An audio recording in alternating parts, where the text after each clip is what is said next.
कर्नाटक की बात करते हैं, जहां पर मंत्री, अधिकारी और दूसरे वीवीआईपी अगर कोरोना वायरस से संक्रमित होते हैं तो उनका इलाज बेंगलुरु के वीवीआईपी डीलक्स गेस्ट हाउस यानी कुमार कृपा में होगा, जहां 100 बेड आरक्षित किए गए हैं। और कर्नाटक टूरिज्म डेवलपमेंट कॉरपोरेशन को कहा गया है कि वो अपनी क्षमता से 33% बुकिंग ही लें, ताकि अधिकारियों और सांसदों को अगर जरूरत पड़ती है तो उनका इलाज यहाँ पर किया जा सकता है, जिसको लेकर अब लगातार सवाल जो है वो यहाँ पर उठने लगे हैं कि आखिर ये भेदभावपूर्ण रवैया क्यों यहाँ पर सरकार का है। वीवीआईपी के लिए खास इंतजामात या अलग से व्यवस्था करने की क्या वजह है।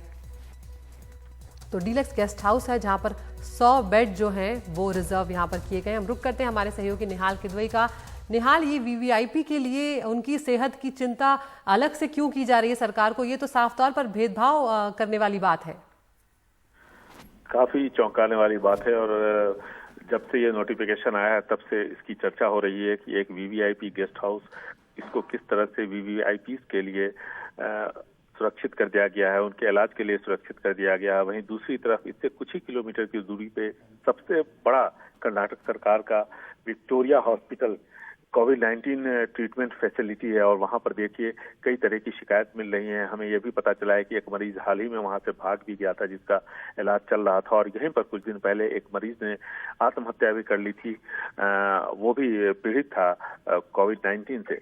तो सवाल ये उठता है कि ऐसे हालात में जहां पर अस्पतालों के हालात को सुधारने चाहिए, क्वारंटीन फैसिलिटीज जो हैं वहां पर जो हालात हैं उसको बेहतर बनाना चाहिए, इसकी जगह पर जो खास लोग हैं उनके लिए विशेष व्यवस्था की जा रही है।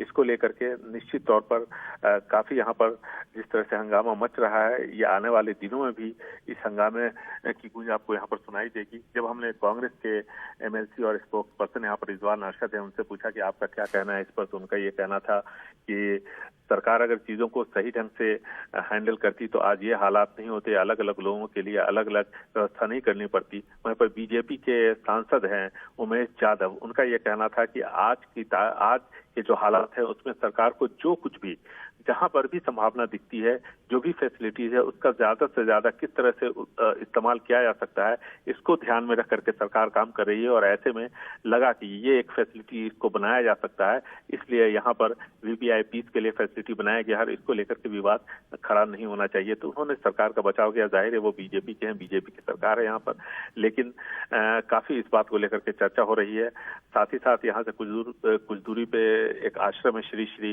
रविशंकर जी का, वहां पर भी एक फ्लोर को लिया गया है जिसके अंदर जो पुलिसकर्मी संक्रमित होंगे उनका इलाज किया जाएगा।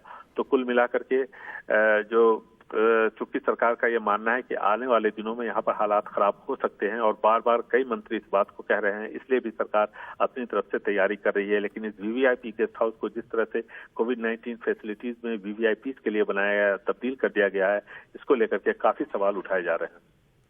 जी शुक्रिया निहाल इस तमाम जानकारी के लिए। लेकिन सवाल उठेंगे ही, क्योंकि ये भेदभावपूर्ण रवैया है कि वीवीआईपी की सेहत की चिंता ज़्यादा कर रही है यहाँ पे सरकार, और आम आदमी जो है उन्हें एक तरफ छोड़ा हुआ है और उन्हें जो बुनियादी सुविधाएं हैं वो भी इस कोरोना के काल में नहीं मिल पा रही हैं।